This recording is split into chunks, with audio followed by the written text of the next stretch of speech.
The arrival of a human warship left galactic visitors stunned. Part 1. The space station floated quietly in the darkness. Epsilon Prime was its name, and it had been there for 300 years. The station was enormous, big enough to hold 50,000 beings from different worlds. It circled a gas giant planet in the Kepler 442 system, far from any sun. The station glowed with soft blue and white lights that made it look like a jewel hanging in the black. Inside the station, beings from 7 different civilizations worked together. Some had 4 arms, others had scales instead of skin. Some breathed oxygen, others needed different gases. But they all shared one thing in common. They were part of the Galactic Council, a group that had kept peace in this part of the galaxy for longer than most species could remember. Today was different from other days. Today, a new species was coming to visit. They called themselves humans, and they came from a small blue planet they named Earth. The humans had sent a message 6 months ago, asking to meet with the Council. They said they had learned how to travel faster than light, and they wanted to join the galactic community. Ambassador Velthar stood in the great observation hall, looking out at the stars. He was tall and thin, with blue skin that shimmered like water in sunlight. His 4 arms moved gracefully as he spoke to the other council members gathered around him. Velthar had been doing this job for 70 years. He had met dozens of new species during that time. He thought he knew exactly what to expect from the humans. The observation hall was a special place. Its ceiling and walls were made of clear material that let everyone see space all around them. It felt like standing in the middle of the stars themselves. Hundreds of diplomats filled the curved rows of seats, each one shaped to fit different kinds of bodies. Some sat, some stood, and some floated in special fields designed for beings without legs. Velthar walked to the center podium and raised one hand for attention. The room grew quiet. His voice was smooth and confident as he addressed the crowd. He told them that the humans would probably arrive in a small ship, maybe something they had built from old cargo vessels. He said they might still use primitive engines, the kind that burned fuel instead of bending space. He even made a joke about needing to prepare translation devices for species that still used radio waves to communicate. The other council members laughed politely at his joke. They had all been through this before. New species always thought they were more advanced than they really were. It was natural. When a civilization first discovered faster than light travel, they felt proud and important. They did not realize how much more there was to learn. The council had a simple process for dealing with newcomers. Welcome them warmly, check their technology, give them observer status for a few hundred years, and then check back later to see if they had grown up. But not everyone in the hall was laughing. Science Director Kranix sat in silence, her crystalline body catching the light from the stars outside. She was made of living crystal, and when she spoke, musical tones came from inside her. Kranix had studied the messages the humans sent. Something about them bothered her, though she could not quite explain why. The humans had mentioned things in their messages that seemed wrong for such a young species. They talked about mining operations in 3 different star systems. They described defensive structures around multiple planets. They said their entire species was united under one government. These were things that usually took thousands of years to achieve after discovering faster-than-light travel. The humans claimed they had done it all in less than 200 years. Kranix wanted to say something, to warn the others that maybe these humans were different. But she stayed quiet. She was a scientist, not a politician. She would wait and watch and gather more data before making any conclusions. Still, she kept her sensors focused on the space outside, watching for the humans to arrive. Minutes passed slowly. Velthar continued talking about protocol and procedures. He explained how the meeting would go, what questions they would ask, what tests the humans would need to pass. Everything was planned perfectly, just like it always was. Then the alarms started screaming. Every screen in the observation hall lit up red. Warning symbols flashed in a dozen different languages. The floor vibrated under everyone's feet. Kranix jumped from her seat, her crystal body ringing like a bell.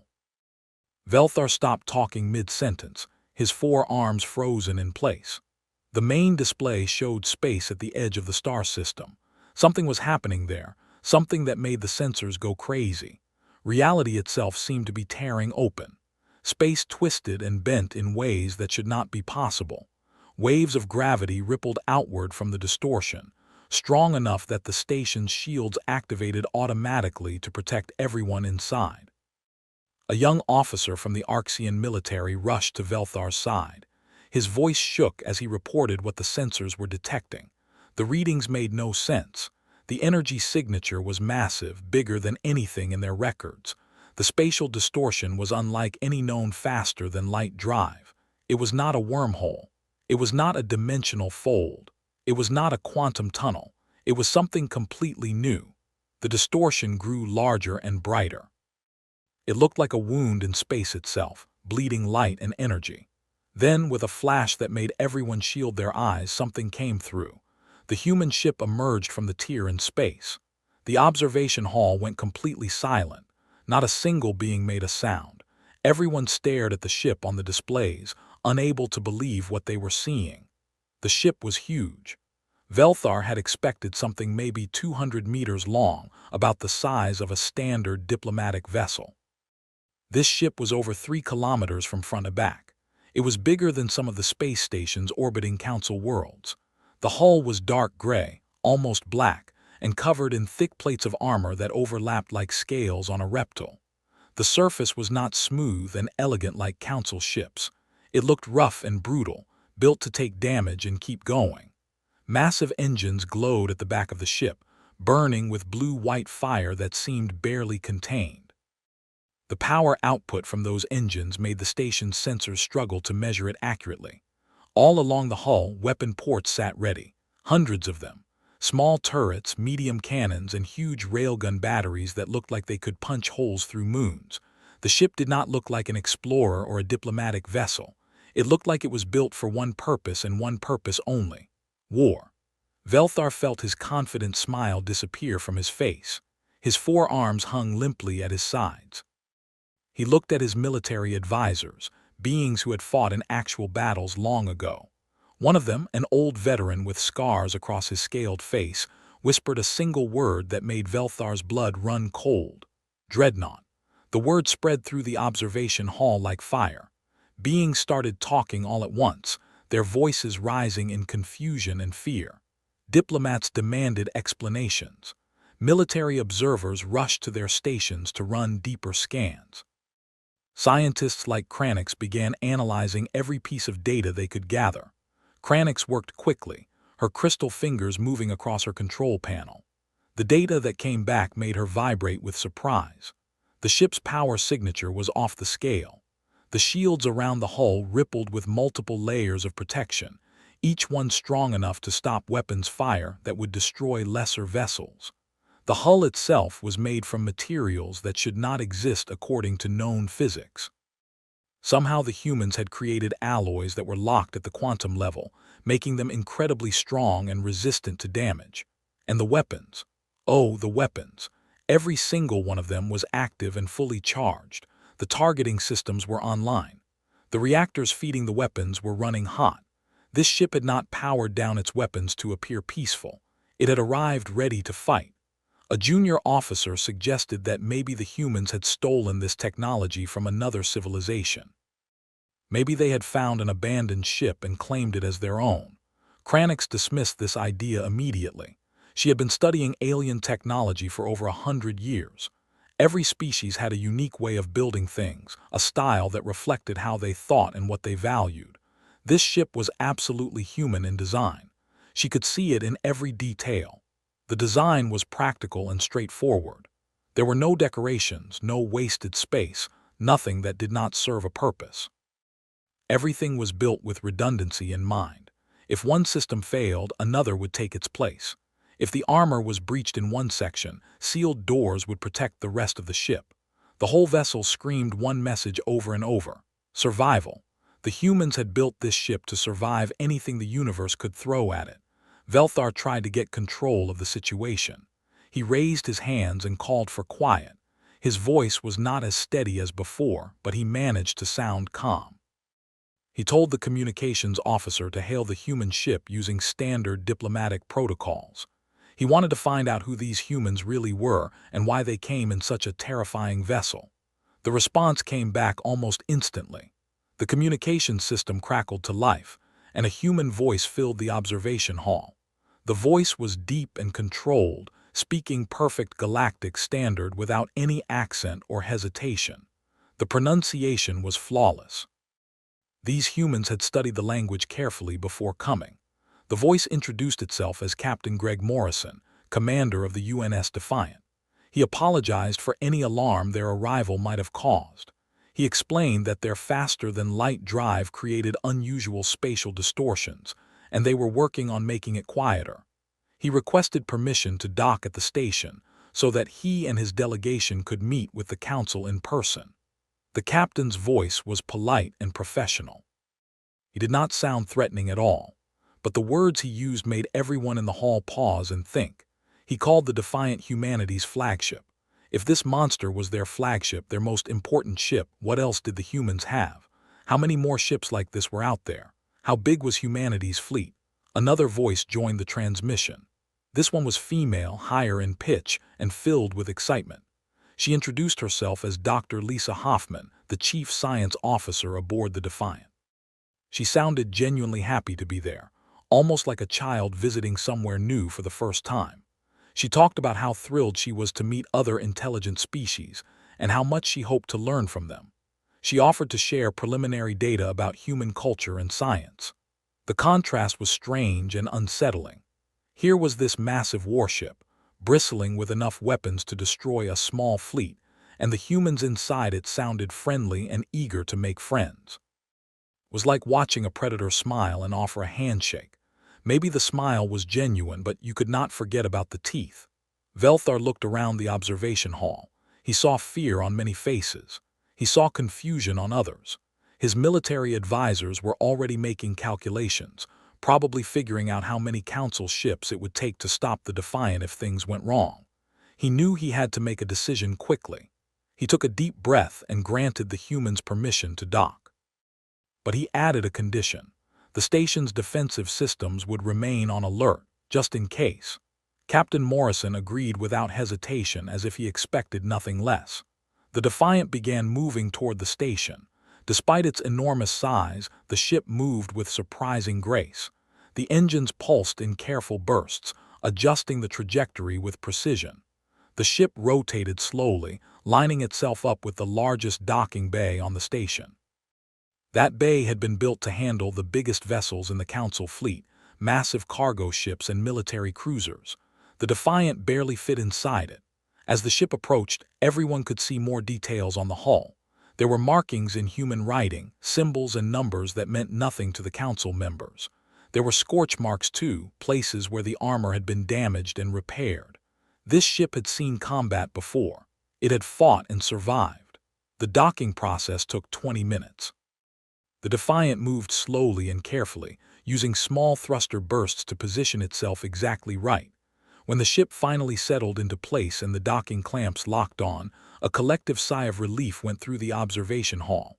At least the ship was not flying around anymore. But the relief did not last long. The sensors showed that the Defiant had not powered down. Its shields were still active, glowing softly around the hull. Its weapons were still charged and ready. The reactors were still running at full capacity. The ship sat there like a sleeping tiger, peaceful for the moment but ready to wake up in an instant. Velthar called an emergency meeting of the Council leadership. They gathered in a private conference room away from the main hall. The room was small and plain, with a simple table and chairs designed for different body types. Velthar sat at the head of the table, his 4 arms folded in front of him. He looked tired. He began by stating the obvious. The humans were not what they had expected. Not at all. The Council needed to completely rethink their approach. They could not treat these beings like primitive newcomers. The Defiant alone proved that humanity had technology equal to or better than many Council races. Kranix presented her full analysis to the group. She explained her findings in detail. The Defiant's power generation was incredible, probably using quantum fusion or something even more advanced. The faster-than-light drive worked by folding space in a new way, a method that Council scientists did not fully understand. The weapon systems could probably destroy a dozen ships before they could respond, and the shields would take concentrated fire from multiple vessels to penetrate. She finished with an observation that made everyone uncomfortable. The Defiant was designed for one thing only: war. Not exploration, not trade, not diplomacy. Pure military function. Every system on that ship existed to help it fight and survive. What kind of species built something like that as their representative vessel for first contact? One of the military advisors spoke up. His name was Commander Tix, a being with 6 legs and mandibles that clicked when he talked. He said that in his opinion, a species that built a ship like the Defiant was a species that had faced serious threats. Nobody built weapons that powerful unless they absolutely needed them. The question was, what had the humans been fighting, and were they still fighting it? The discussion went on for an hour. Different council members offered different theories. Maybe humanity was at war with another species. Maybe they had fought each other and only recently united. Maybe their home system was in a dangerous part of the galaxy. Nobody knew for sure. They only had the evidence in front of them, and that evidence was terrifying. Velthar finally made a decision. They would meet with the humans as planned, but they would be extremely cautious. He wanted security teams standing by. He wanted the station's defenses fully ready. He wanted to know everything about these humans before making any commitments. The Council had survived for 3 centuries by being careful and thoughtful. This was no time to abandon that wisdom. A message came through from the Defiant. Captain Morrison informed them that his delegation was ready. They could come aboard the station whenever the Council was prepared to receive them. Velthar sent back a reply. Give them 1 hour to prepare the diplomatic receiving area. The captain agreed. That hour passed far too quickly. The receiving area was a huge chamber designed to make visitors feel welcome. The ceiling was high and curved, covered with images of peaceful scenes from different worlds. The floor was soft and comfortable for beings with feet, and there were floating platforms for those without. Translator devices were set up everywhere to help everyone understand each other. Hundreds of council members gathered in the receiving area. Diplomats stood near the front. Scientists clustered together, holding recording devices. Military observers positioned themselves along the walls, trying to look casual but clearly ready for trouble. Velthar stood at the center, wearing his finest diplomatic robes. He wanted to look calm and confident, even though his hearts were beating fast inside his chest. The airlock door hissed open. A cloud of steam rolled out as the pressure equalized. Then the humans stepped through. Captain Morrison came first. He was tall, even by galactic standards, over 6 feet with broad shoulders and a strong build. His hair was gray, cut short and neat. His face had lines that spoke of hard years and difficult decisions. He wore a dark blue military uniform with gold trim along the edges. Medals decorated his chest, small pieces of colored metal that represented service and achievement. Behind him walked Dr. Hoffman. She was shorter than the captain, with brown hair pulled back in a simple style. She wore civilian clothes, a practical jumpsuit with equipment pouches on the belt. Her eyes were bright with excitement, scanning everything around her with obvious curiosity. She smiled at the assembled beings, and the smile seemed genuine.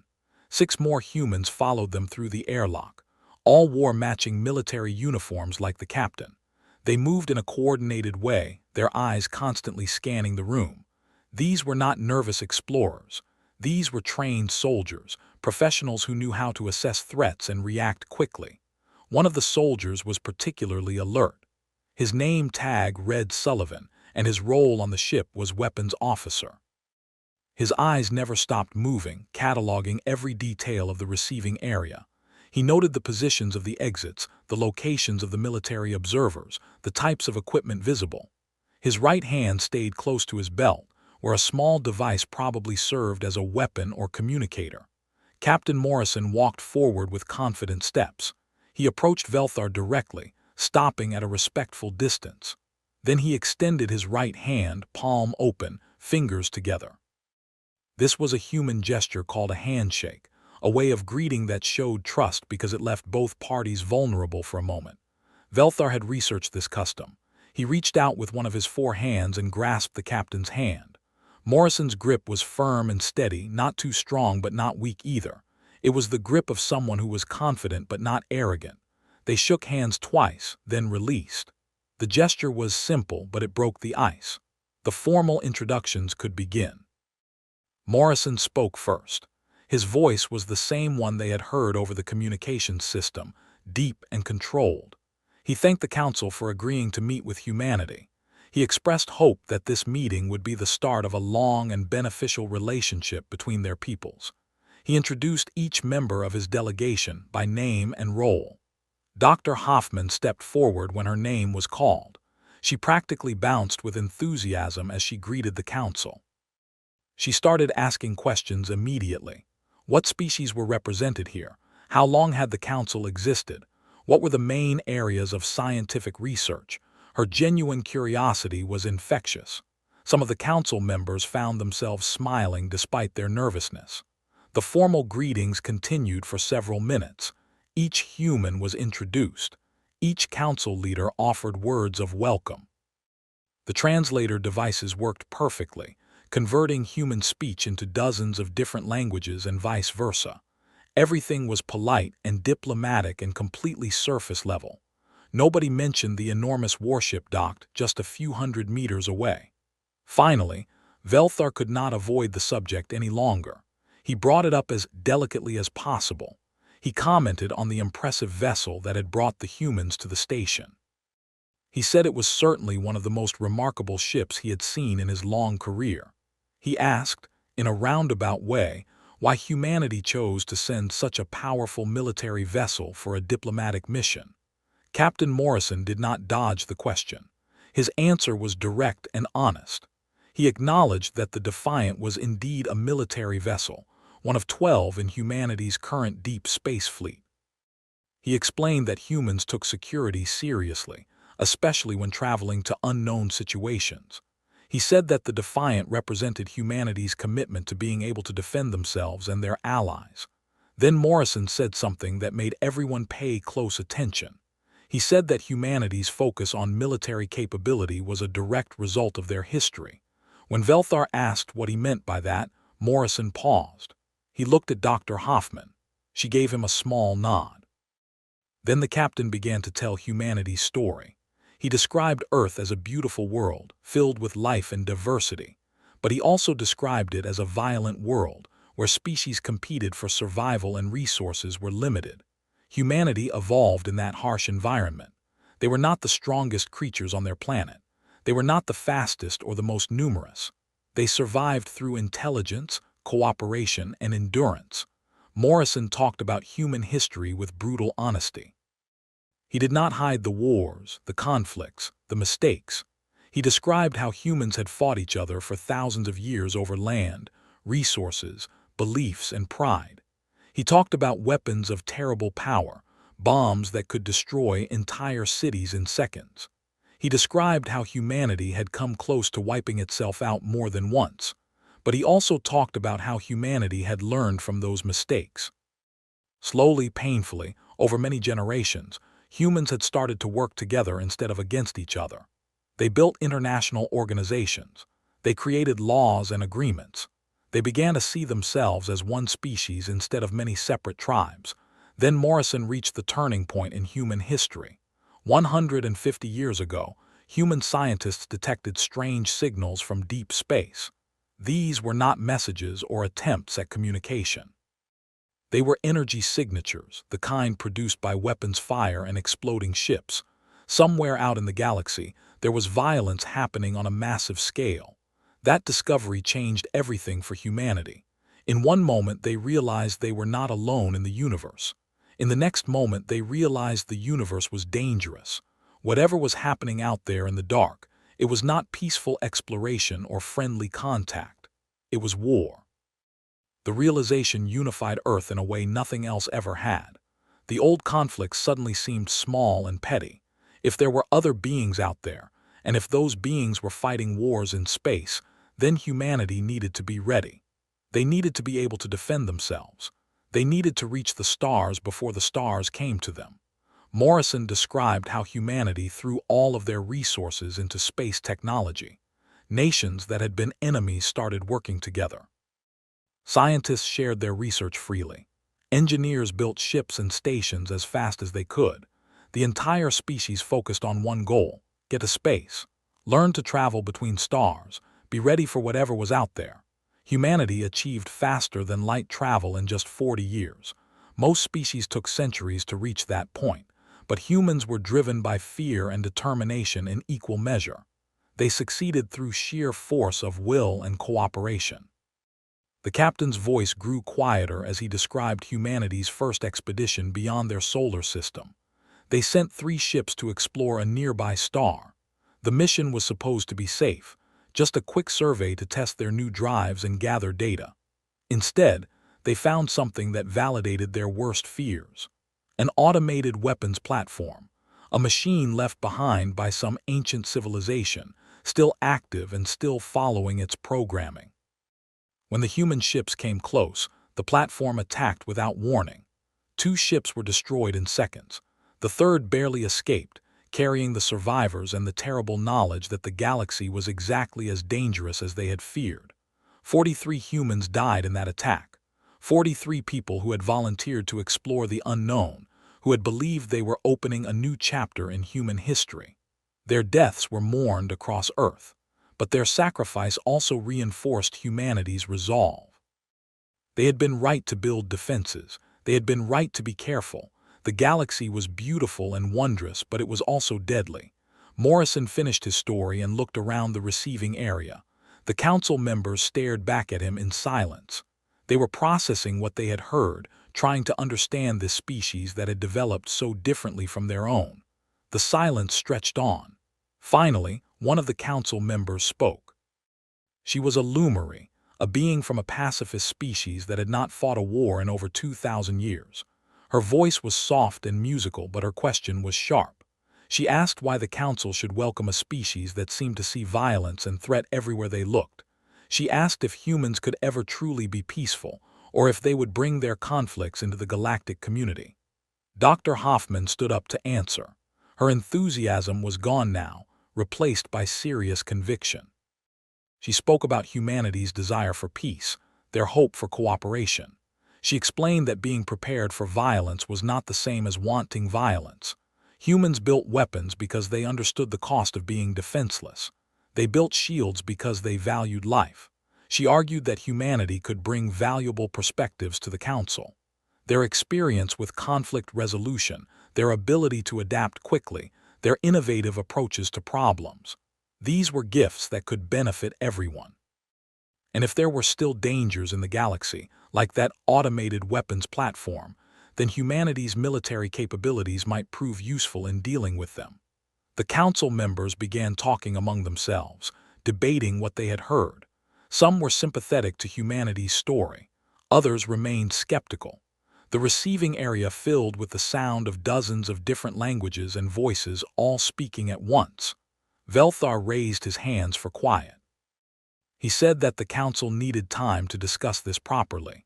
He proposed that they take a short break and reconvene in 2 hours. The humans could wait in prepared quarters, comfortable rooms where they could rest and refresh themselves. Captain Morrison agreed to this arrangement. As the humans were being escorted to their quarters, Kranix approached Velthar quietly. She told him that she believed Morrison was telling the truth. The evidence supported his story. Humanity had developed quickly because they felt they had no choice. Their technology was optimized for survival because survival had been their primary concern. They were not conquerors or invaders. They were a species that had looked into the dark and decided to be ready for whatever looked back. But Kranix also warned that humanity's combat capabilities were very real and very dangerous. The Defiant could probably take on half the Council's fleet and survive. If there were 11 more ships like it out there, humanity represented a significant military power. The Council needed to decide carefully how to proceed. Treating humans as primitives would be insulting and wrong, but welcoming them without understanding them could be equally dangerous. The Council convened an emergency session to debate humanity's request to join the galactic community. The discussion was intense and passionate, with strong opinions on all sides. The human quarters were comfortable but simple. The council had prepared a suite of rooms designed to accommodate different species, with adjustable atmosphere, temperature, and gravity. Captain Morrison sat in a chair that was almost the right size for his frame, reviewing data on a portable device. Dr. Hoffman stood near the window, looking out at the stars and the distant shape of the Defiant still docked at the station.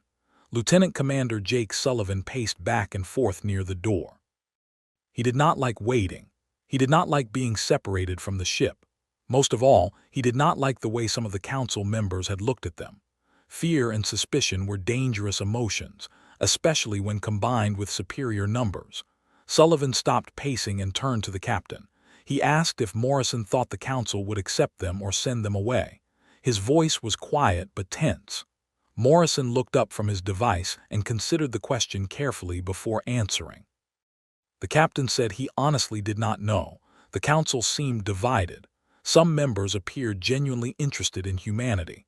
Others looked like they wanted the Defiant to leave immediately and never come back. Everything would depend on how the next few hours played out. Morrison told Sullivan to stay calm and be ready for anything. Dr. Hoffman turned from the window. She looked worried. She said that she had noticed something during the meeting. Many of the council species seemed peaceful, almost too peaceful. Their body language, their reactions, everything suggested they had not dealt with real threats in a very long time. That was both good and bad. Good because it meant the galaxy was probably safer than humanity had feared. Bad because it meant the council might not understand why humans were the way they were. Morrison nodded in agreement. He had noticed the same thing. The council species had evolved past the need for large militaries and constant vigilance. They lived in a stable, organized society where conflicts were resolved through talking and compromise. Humanity was still learning those lessons. They were trying, but they carried the weight of their violent history with them. The door chimed, indicating someone was outside. Sullivan immediately moved into a defensive position, his hand near his equipment belt. Morrison waved him back and called for the visitor to enter. The door slid open and Ambassador Velthar stepped inside. The Arxian diplomat looked tired. His forearms hung loosely at his sides and his blue skin seemed paler than before. He greeted the humans politely and asked if the quarters were satisfactory. Morrison assured him they were fine and offered Velthar a seat. The ambassador accepted gratefully. Velthar sat in silence for a moment, gathering his thoughts. Then he spoke quietly, almost as if talking to himself.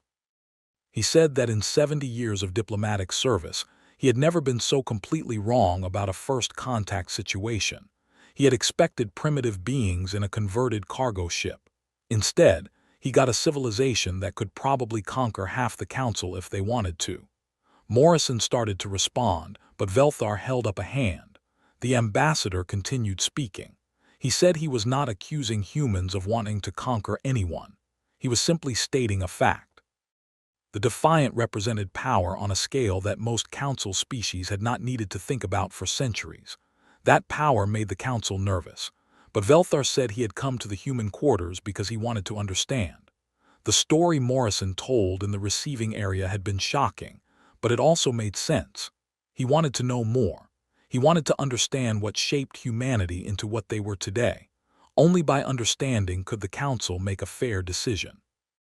Dr. Hoffman sat down across from Velthar. She asked what he wanted to know.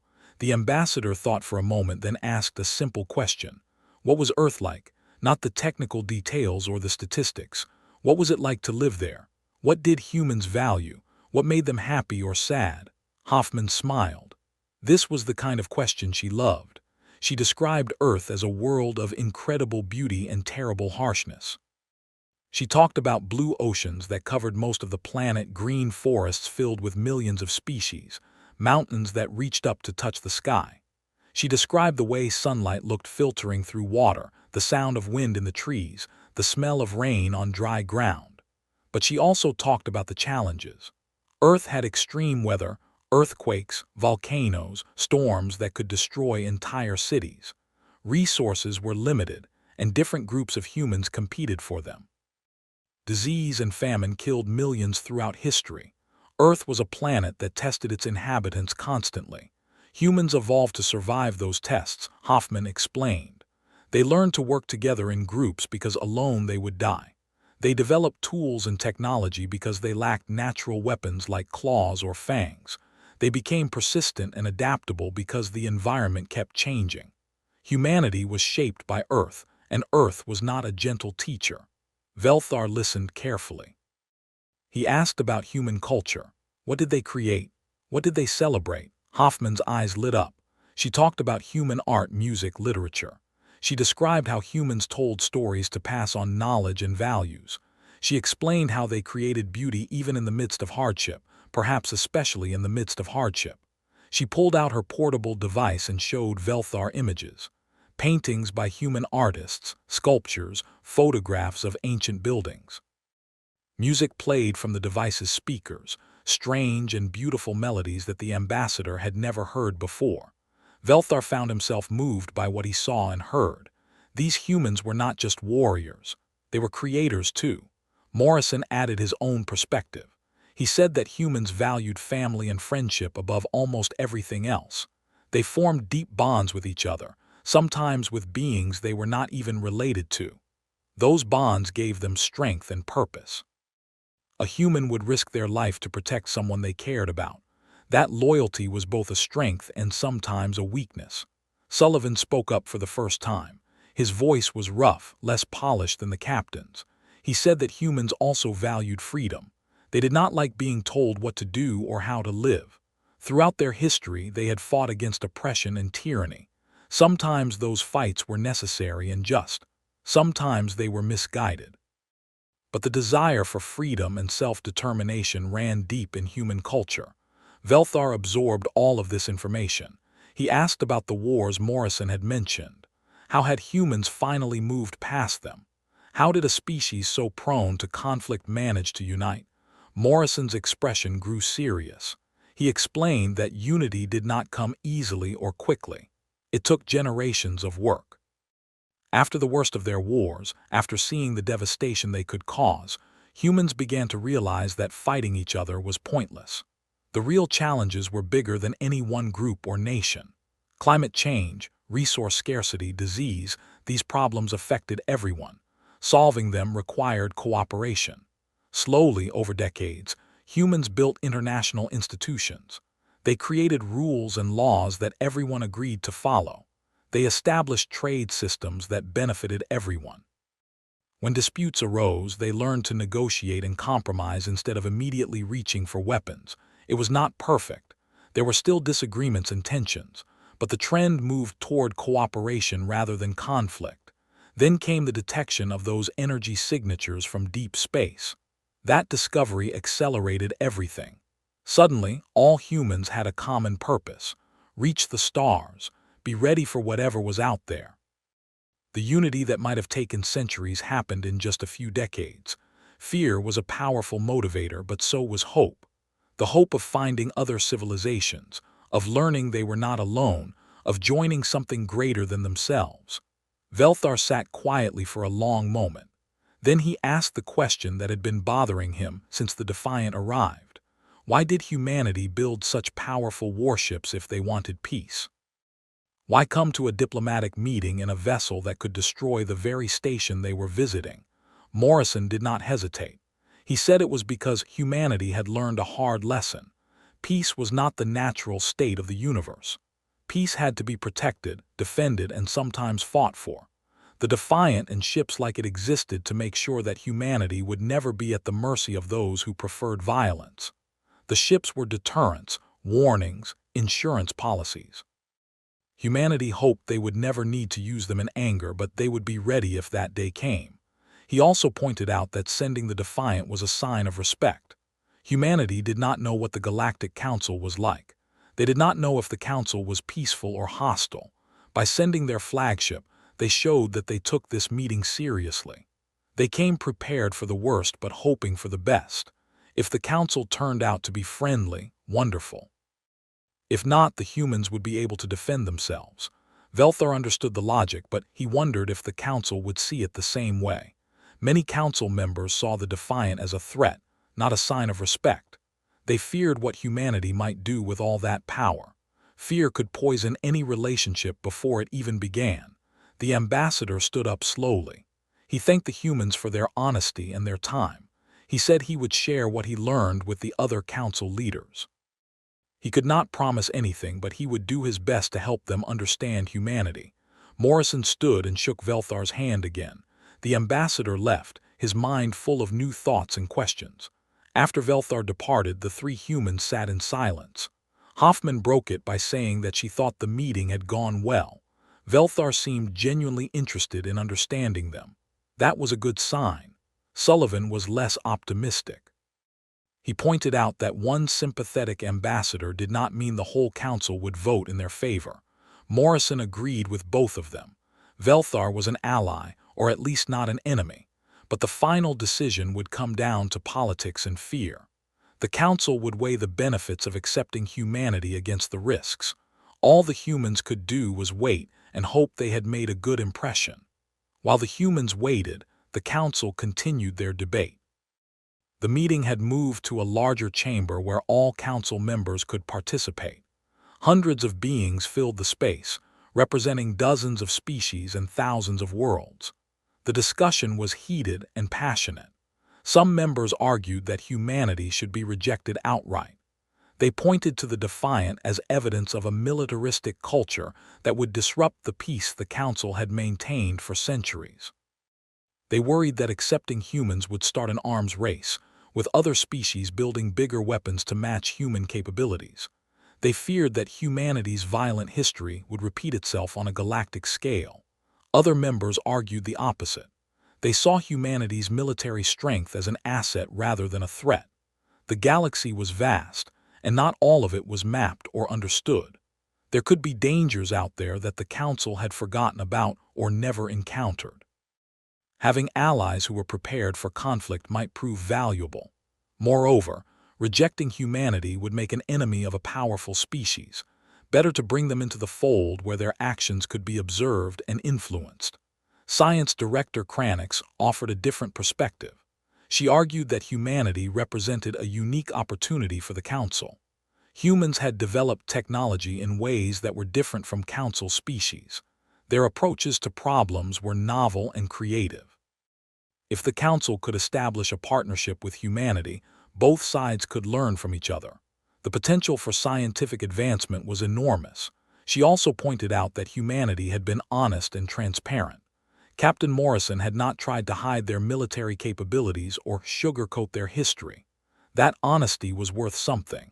It suggested that humans could be trusted to communicate openly, which was essential for any diplomatic relationship. The debate went on for hours. Compromise proposals were offered and rejected. Some members suggested giving humanity observer status, allowing them to participate in council discussions but not make decisions. Others wanted a full vote on membership immediately. A few suggested conducting more extensive evaluations before making any commitment. Finally, Velthar requested permission to speak. The chamber grew quiet as the experienced ambassador approached the central platform. He described his conversation with the humans in their quarters. He shared what he had learned about Earth and human culture. He explained humanity's values and fears. Velthar said that he had initially been frightened by the Defiant and what it represented, but after talking with the humans, he understood them better. They were not conquerors or warmongers. They were survivors who had learned to prepare for the worst. Their weapons were tools of protection, not aggression.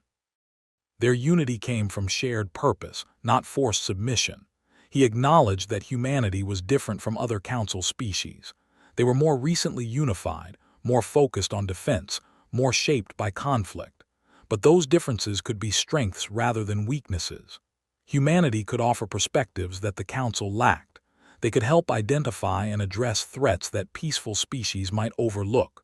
Velthar finished by saying that the Council faced a choice. They could reject humanity out of fear and create a powerful enemy at their borders, or they could embrace humanity as partners and gain valuable allies. The choice seemed obvious to him. Fear was no basis for policy. The speech moved many council members. The atmosphere in the chamber shifted. Fear began to give way to curiosity and cautious optimism. A senior member from the Silicate Consensus suggested a compromise. Accept humanity as provisional members for a trial period of 10 years. During that time, both sides could learn about each other and build trust. After 10 years, the council would vote on full membership. The proposal gained support quickly. It offered a middle path between immediate rejection and unconditional acceptance. Humanity would be part of the council, but with certain limitations. They could participate in discussions and trade agreements. They could share technology and cultural exchanges. But major decisions would still require approval from full members. The vote was called. Council members signaled their choices through their various means of communication. Lights, sounds, gestures, each species had their own way of indicating yes or no. The results were tallied by the central computer. The proposal passed with 73% approval. Velthar was designated to deliver the news to the humans. He made his way back to their quarters, feeling both relieved and anxious. The council had made the right decision, he believed, but everything would depend on how humanity responded to the provisional status. The humans were waiting when he arrived. Morrison, Hoffman, and Sullivan all stood as Velthar entered. The ambassador could see the tension in their bodies, the anticipation on their faces. He did not make them wait. He delivered the council's decision immediately. Humanity was accepted as provisional members of the Galactic Council for a period of 10 years. They would have access to council facilities and databases. They could participate in trade and cultural programs. They could attend council sessions and offer input on decisions. After 10 years, the council would vote on full membership. Morrison listened carefully to every word. When Velthar finished, the captain asked about the terms and conditions. Were there restrictions on human activities? Were there expectations beyond normal diplomatic behavior? Velthar explained that humans were expected to follow council laws within council space. They were asked to share certain technologies, particularly defensive systems, with council scientists. In return, the council would provide access to their extensive scientific and historical databases. The captain considered this for a moment. Then he smiled and extended his hand to Velthar. He accepted the terms on behalf of humanity. It was not everything they had hoped for, but it was far better than rejection. Provisional membership was a foot in the door, a chance to prove themselves worthy of full acceptance. Dr. Hoffman could barely contain her excitement. She immediately started asking questions about the databases. What kind of information did they contain? Could she access them right away? How many species were represented? Velthar laughed at her enthusiasm and promised to arrange access as soon as possible. Sullivan remained more reserved, but even he seemed satisfied with the outcome. He asked about security arrangements. Would humans be allowed to maintain military presence in certain areas? Would the Defiant be permitted to patrol council space? Velthar said these details would be worked out in formal negotiations over the coming weeks. The ambassador suggested that they return to the main hall for a formal ceremony. The council wanted to officially welcome humanity with traditional protocols. Morrison agreed, and the group made their way through the station's corridors. The main hall had been transformed. Banners representing all council species hung from the ceiling. A new banner had been added, showing Earth's blue and green colors. Hundreds of beings filled the space, creating a noise like 1,000 different instruments playing at once. When the humans entered, the noise faded to silence. Velthar led Morrison to the central platform. The ambassador made a formal announcement in Galactic Standard, declaring humanity's provisional acceptance into the council. He welcomed them as partners in the great work of maintaining peace and advancing knowledge across the galaxy. The hall erupted in various forms of applause. Some species clapped, others hummed, still others flashed lights or released pleasant scents. Captain Morrison stepped forward to address the assembly. He thanked the council for their trust and their willingness to give humanity a chance. He promised that humans would work hard to earn full membership. He pledged that humanity would contribute to the council's mission of peace and cooperation. He spoke simply and honestly, and his words seemed to resonate with the crowd. After the formal ceremony, the real work began. Council members approached the humans to introduce themselves and begin establishing relationships. Scientists wanted to discuss research collaboration. Diplomats offered advice on navigating council politics. Military observers asked technical questions about the Defiant, some out of genuine curiosity, and others clearly trying to assess human capabilities. Dr. Hoffman found herself surrounded by alien scientists, all eager to talk with her. She moved from conversation to conversation, her excitement growing with each new contact. These beings had knowledge spanning thousands of years. They had studied phenomena that humans had never even imagined. The potential for learning was overwhelming in the best possible way. Kranix approached Hoffman directly. The crystalline being resonated with a friendly tone and expressed interest in collaborating on several projects. She mentioned that human approaches to quantum mechanics seemed different from council methods. She wanted to understand why. Hoffman eagerly agreed to share everything she knew. The two scientists immediately began discussing complex theories, their conversation quickly becoming too technical for most listeners to follow. But their enthusiasm was clear. This was the beginning of a partnership that would benefit both sides. Sullivan found himself talking with Commander Tix, the Arxian military veteran, the older being asked about human combat tactics and training methods. Sullivan answered carefully, sharing general information without revealing sensitive details. Tix seemed satisfied with the responses. He said that in his experience, the best warriors were those who fought to protect rather than conquer. He sensed that Sullivan understood this distinction. Morrison spent his time with the senior diplomats, learning the unwritten rules of council politics, who held real power versus who held official titles, which species tended to vote together, what issues were most likely to cause conflict. This information would be crucial for navigating the years ahead.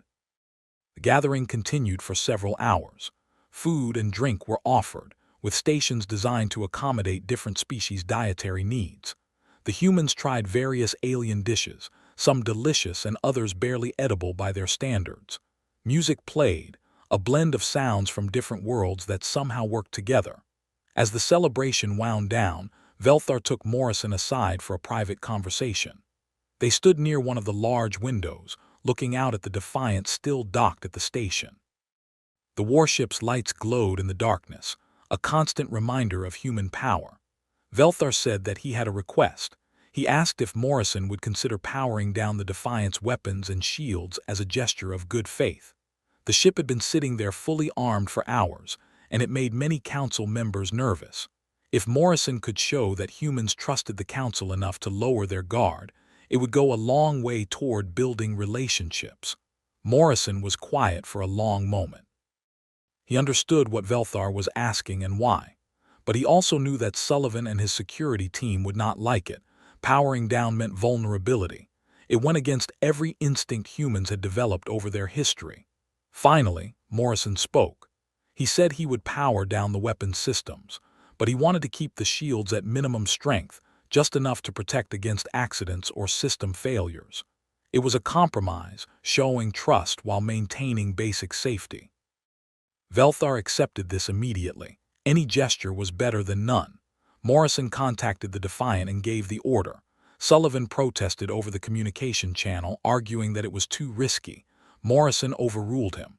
This was a political decision, not a military one. They had to show the council that humanity could be trusted. Slowly, the Defiant's weapons powered down. The glow from the railgun capacitors faded. The missile ports sealed. The point defense turrets went into standby mode. Only the shields remained active, barely visible shimmer around the hull. Throughout the station, council members monitoring the ship took note of the change. Word spread quickly. The humans had lowered their weapons. The gesture had the desired effect. Many council members who had been wary of the humans began to relax. If humanity was willing to make themselves vulnerable, perhaps they really did want peace. Perhaps the Defiant was just what Morrison claimed, insurance rather than threat. Over the following days, formal negotiations began. Human and council representatives met to hammer out the details of provisional membership. Trade agreements were drafted. Technology sharing protocols were established. Security arrangements were discussed and agreed upon. The work was tedious and sometimes frustrating, but both sides approached it with genuine commitment. Dr. Hoffman spent most of her time in the Council's scientific archives. The amount of information available was staggering. Records going back thousands of years, covering everything from basic physics to exotic phenomena that humans had never observed. She worked 18 hours a day, downloading data and making notes. She knew that this information would revolutionize human science. Kranix often joined her in the archives. The two scientists developed a genuine friendship based on mutual respect and shared curiosity. They discovered that their different approaches to problems often led to breakthrough insights. Human intuition combined with silicate logic produced results that neither could achieve alone. One day, Kranix asked Hoffman about the automated weapons platform that had killed those first human explorers. She wondered if humans had ever gone back to study it. Hoffman said they had not. The platform was in a quarantine zone, considered too dangerous to approach. But she admitted that humanity was curious about it. Who built it? Why? Were there more scattered throughout the galaxy? Kranix consulted the historical database. After some searching, she found references to similar platforms. They were relics from an ancient war fought over 10,000 years ago. Two civilizations had nearly destroyed each other, leaving behind automated defenses that continued operating long after their creators died. The Council knew about some of these platforms but had assumed they were all deactivated or destroyed. The discovery disturbed both scientists. If there were active weapons platforms still out there, they posed a danger to everyone. Hoffman proposed a joint project to locate and disable these relics. Kranix agreed enthusiastically. This was exactly the kind of cooperation that provisional membership was meant to encourage. They presented their proposal to the Council. After some debate, it was approved. Human ships with their advanced defensive capabilities would work with Council survey vessels to map and neutralize the ancient platforms. It was dangerous work, but it would make the galaxy safer for everyone. It would also give humans and Council species a chance to work together on something important. Sullivan was assigned to lead the human side of the operation. He was not thrilled about working so closely with aliens he barely knew, but he recognized the mission's value. The platforms were threats that needed to be eliminated. If doing so helped humanity prove themselves to the Council, even better. The first joint mission launched 3 weeks after humanity's acceptance. The Defiant led a small fleet of human and Council ships into the region where the platform that killed the explorers still drifted. The plan was to approach carefully, analyze the platform's systems, and then disable it safely. As they approached the platform, sensors began painting a detailed picture. The ancient machine was massive, over a kilometer across, covered in weapons that looked primitive but still functional. It was a reminder of how violent the galaxy's past had been. Sullivan directed the Defiant to take point, using its superior shields to protect the more vulnerable Council ships. The platform detected their approach and began powering up, just as it had done years before when it killed the human explorers. But this time, humanity was ready. The platform fired. Massive energy beams lanced out toward the fleet. The Defiant's shields flared bright as they absorbed the hits. The ship held position, not returning fire, simply taking the punishment. Behind the Defiant, Council ships worked quickly to analyze the platform's control systems and find a way to shut it down. Kranix worked frantically at her station aboard one of the Council vessels. She searched for the command codes that would deactivate the platform. The ancient programming was complex and partially degraded, but slowly she pieced together the shutdown sequence. The Defiant continued to absorb fire. Sullivan monitored the shield's status carefully. They were holding, but the strain was significant. He reported the numbers to Morrison. They could take this punishment for maybe another 10 minutes before the shields would need time to regenerate. 8 minutes later, Kranix found the codes. She transmitted them to the platform. For a moment, nothing happened. The ancient machine continued firing. Then suddenly, the weapons went silent. The platform's systems powered down. The threat was eliminated. The fleet erupted in celebration. Multiple species cheered in their own ways. The Council ships that had been protected by the Defiant's shields sent messages of gratitude. Sullivan accepted the thanks quietly, but even he felt a sense of accomplishment. They had worked together, human and alien, and succeeded. News of the successful mission spread throughout the council. Humanity had proven that their military capabilities were not just for show. More importantly, they had proven that they would use those capabilities to protect others, not just themselves. The gesture of the defiant taking point, shielding the more vulnerable council ships, resonated with many species. Over the following months, more joint missions were conducted. Additional platforms were located and disabled. Each mission went smoothly, building trust between humans and council species. Friendships formed between crew members. Cultural exchanges happened naturally as beings worked side by side. Back at Epsilon Prime, the integration continued. Human ships began patrolling trade routes alongside council vessels. Human scientists collaborated with alien researchers on dozens of projects. Human diplomats learned the subtle art of galactic politics. And slowly, the council members stopped seeing the Defiant as a threat and started seeing it as a symbol of humanity's commitment to the community. A year after their arrival, Morrison and Velthar stood once again in the observation hall, looking out at the stars. So much had changed. The fear and suspicion of that first meeting had given way to partnership and mutual respect. Velthar admitted that he had been wrong to underestimate humanity. They had brought valuable skills and perspectives to the council. Their military strength had proven useful in dealing with forgotten dangers. Their scientific creativity had led to breakthroughs. Their straightforward honesty had been refreshing in a political environment often filled with careful maneuvering. Morrison thanked the ambassador for giving humanity a chance. He acknowledged that the 10-year provisional period was fair. Humanity still had much to learn about being part of a galactic community. They would make mistakes along the way, but they were committed to the journey. Velthar asked what Morrison thought the future held for human-council relations. The captain considered the question carefully before answering. He said he believed that humanity would earn full membership eventually, but more than that, he believed that the relationship would benefit everyone. Humans brought something the council had been missing, a reminder that peace required vigilance and that safety required preparation. The ambassador agreed. The council had grown comfortable, perhaps too comfortable during their long peace. Humanity's arrival had reminded them that the galaxy was vast and not entirely safe. That reminder, while uncomfortable at first, was ultimately healthy. Years passed. The provisional period continued. Humanity proved themselves again and again through their actions. They helped resolve disputes between council members. They contributed to major scientific discoveries. They protected vulnerable species from pirates and other threats. Slowly but surely, they earned their place. When the 10-year period finally ended, the council vote on full membership was not even close. 92% voted in favor. Humanity was officially welcomed as full members of the Galactic Council.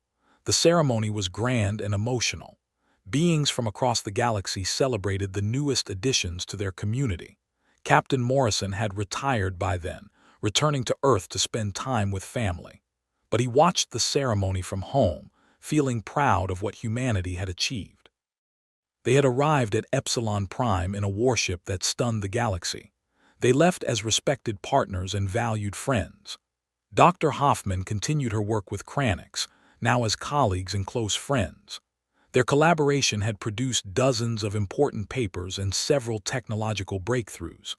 They joked that humans and silicates made a perfect team, combining intuition with logic to solve problems neither could handle alone. Sullivan remained in the military, eventually commanding his own ship. He trained the next generation of officers, teaching them that strength without wisdom was useless, but wisdom without strength was vulnerable. The lessons humanity learned on their journey to the stars needed to be passed down. Ambassador Velthar, now quite old even by Arxian standards, looked back on his career with satisfaction. His greatest achievement was not any treaty he negotiated or crisis he resolved. It was recognizing that humanity deserved a chance despite their fearsome appearance. That decision had enriched the entire council and made the galaxy safer for everyone. The The Defiant remained at Epsilon Prime, serving as humanity's embassy ship. Its weapons stayed silent, used only in training exercises. Its shields protected the station from occasional debris or system failures. The great warship that had once terrified the Council became a familiar and welcome sight. And sometimes, when new species arrived at the station for their first contact with the Council, they would see the Defiant docked there and ask about it. Council members would smile and tell them the story of humanity's arrival, how fear gave way to understanding, how differences became strengths, how a species built for war chose peace instead. The story always ended the same way, with a reminder that the galaxy was big enough for many different kinds of beings, as long as they were willing to understand each other. Humanity proved that even the most unlikely candidates could become valued members of the galactic community. All it took was courage, honesty, and the willingness to work together. The arrival of a human warship had indeed left galactic visitors stunned, but what came after left them inspired and hopeful. In a universe full of wonders and dangers, cooperation was the greatest strength of all, and humanity, for all their weapons and warships, understood that truth better than most. The end.